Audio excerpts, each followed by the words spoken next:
Richard Thomas, Editor-in-Chief and our C Editor at Shephard Media, has joined me on the flight line here at Le Bourget Paris Air Show 2019.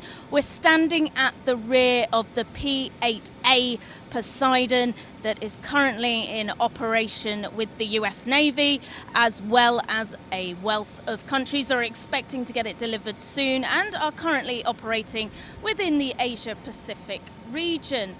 Now, Richard, you had the opportunity to go on board the Poseidon and catch a bit of a conversation with the crew, I believe. What was one of the things that I would like to know is, did any of the crew see any crossovers or differences between the Orion and the Poseidon?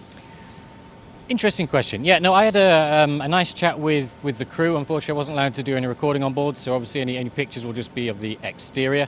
It's a larger crew than the Orion. You've got 9 on board here. You've got 3 flight personnel. 2 pilots will always be in the cockpit at any given time. 6 sensor operators. I think one of the differences that they were keen to stress as a challenge, but also maybe as a benefit as well, is the amount of data that they're collecting at any given time. The sheer mass of information coming through and the sense of fusion that this platform provides is both a challenge but also a massive boon for the service. You said there about the challenge. I'm aware that the crew, when they return from operations, there's iterations of software development. Did they mention, does that affect the process, or? It just means that whenever they finish an operational or overseas tour, this aircraft and the crew are deployed in Europe, obviously. When they go back home for their home rotation, there are a wealth of software and data upgrades that the aircraft will have to go through. But that just means they're learning all the time. So again, for them, it's a challenge, but also a really, really good aspect of the aircraft. Every day's a school day. Yeah, we know so. that, don't we? Yeah. Weaponization. This is a maritime surveillance aircraft. Can you share any more details on that capability? Yeah, it's capable of prosecuting an attack against surface and subsurface platforms. For surface attack, it would use the Harpoon missile system, so that's obviously deployed on the external pylons there. Yeah. To prosecute a subsurface contact, a submarine or something else, it would probably use the Mark 54 lightweight torpedo, and that's deployed via basically a bomb bay underneath the aircraft.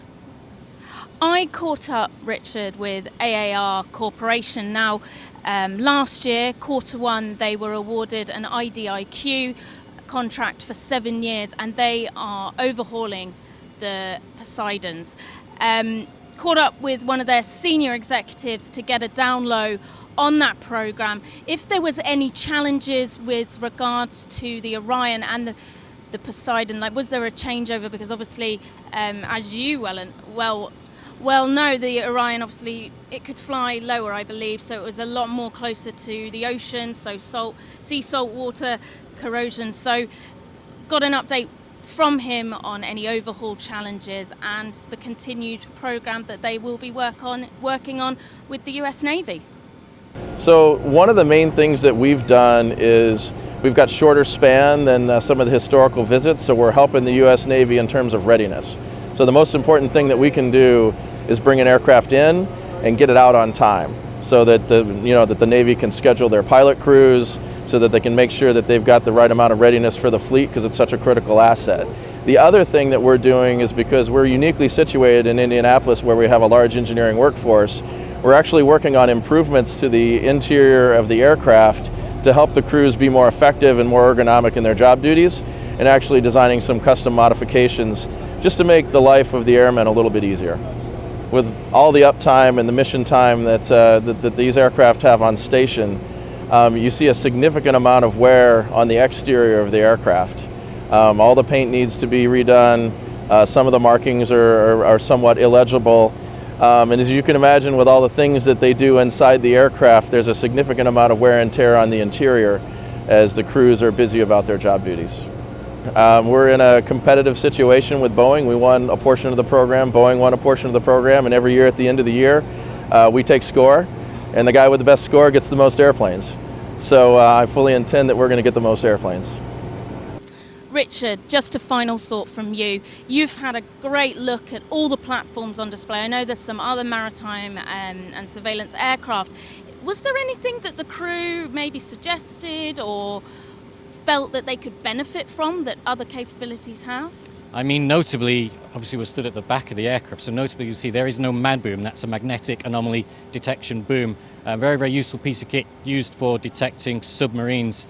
The P-3C Orion, obviously the aircraft that US Navy will soon no longer operate on a maritime patrol mission, did have this capability, and the P-8 does not have this capability. The crew inside said that, yeah, as very effective or potentially effective as the mad boom was, they're making do without it. That said, other aircraft on this flight line, like the P-1 just down the way there, does have a mad boom and is a capability that obviously this aircraft doesn't have. Something to think about.